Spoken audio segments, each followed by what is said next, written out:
Hi there. So we're going to talk a little bit more deeply about ECE 355 Assignment 1.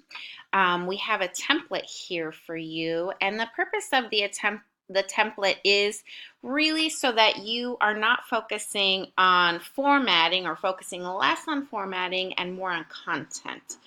Um, so first, what you'll need in this paper, which is about parenting styles, is the introduction. So, and we all know an introduction is essentially just 3 parts. Sometimes it's 2 parts. Really, you're just giving me a hook, that first sentence, right? So we as educators need to be familiar with parenting styles because da da da da da. Or maybe you're going to give me a statistic about certain parenting styles. So that's always that first sentence in an introduction. And in this type of paper, all you need to do in the rest of the introduction is give me a few more sentences about what we're doing in the paper. Essentially, you're forecasting what is to come. It sounds a little bit redundant because I am going to just dive right in and read it, but that is the format for academic writing. So you have your hook or your statistic, your introduction topic sentence for the introduction, and then your forecasting. So it should say, so you would, for instance, say, then I'll be comparing uninvolved parenting with authoritative parenting. Next, I'll be explaining the developmental stage of toddlers and how different types of parenting influence a toddler's behavior in the classroom. And last, I will be discussing 2 different modifications for how parents can better support a positive family environment. So that's your introduction. And then you have the next section, and I would keep these subheadings. That just keeps the reader on track and it keeps the writer on track also. So you'll have your topic sentence. In this section, I'm going to be comparing and contrasting authoritarian parenting and authoritative parenting, right? And you'll be talking about at least 2 different aspects of the parenting. So maybe you want to talk about authoritarian discipline versus authoritative discipline style. Or maybe the kind of household rules that would be available in authoritarian versus authoritative parenting. Or maybe you want to talk about the outcomes, the benefits or the issues that crop up with authoritarian versus authoritative parenting, right? So you want to take 2 ideas and sort of compare and contrast, right?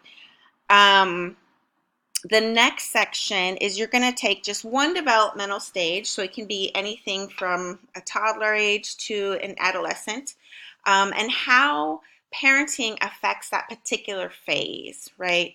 So, for instance, if you want to talk about neglectful parenting and adolescence, what happens to adolescents in the classroom? How do we as educators or those in a helping profession see the issues and see the ramifications for certain parenting styles in the classroom?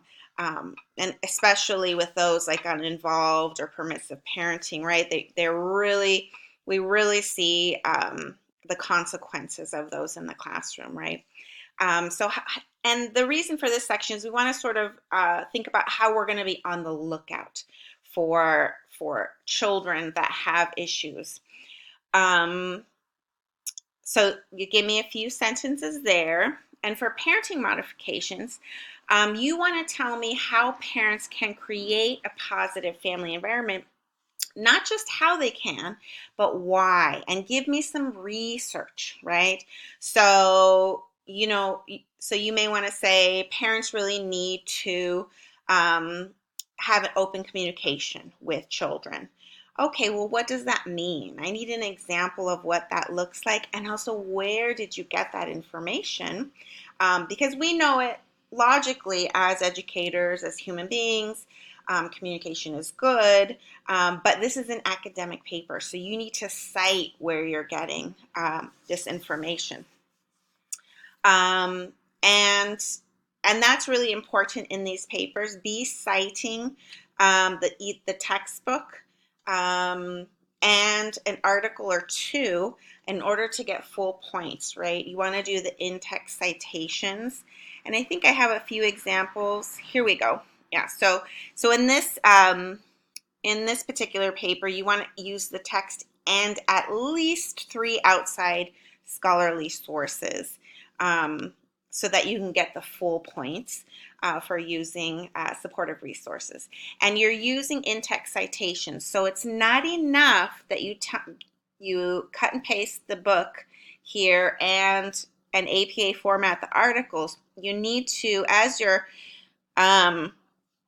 writing, you need to have in-text citations so they look like this. So when you're, for instance, if you're giving me a fact, you need to tell me where that fact comes from, right?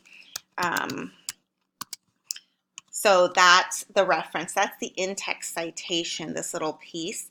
And what that tells me is this is where you're applying all this good research that you read about, that you formatted correctly, and you're telling me where in the paper you're applying it, right? If you need help with paraphrasing or quoting or formatting APA, please do reach out and let me know, because I have lots and lots of resources. And don't give up. APA formatting, it's not the funnest thing to do, but it just takes time and practice. So make sure you're budgeting time for it and you're practicing it. And I guarantee you, for each paper you write, you learn a little bit more and you get a little bit, APA gets a little bit easier with formatting and in-text citations, okay? So please reach out if you have any questions or concerns. Have a great day.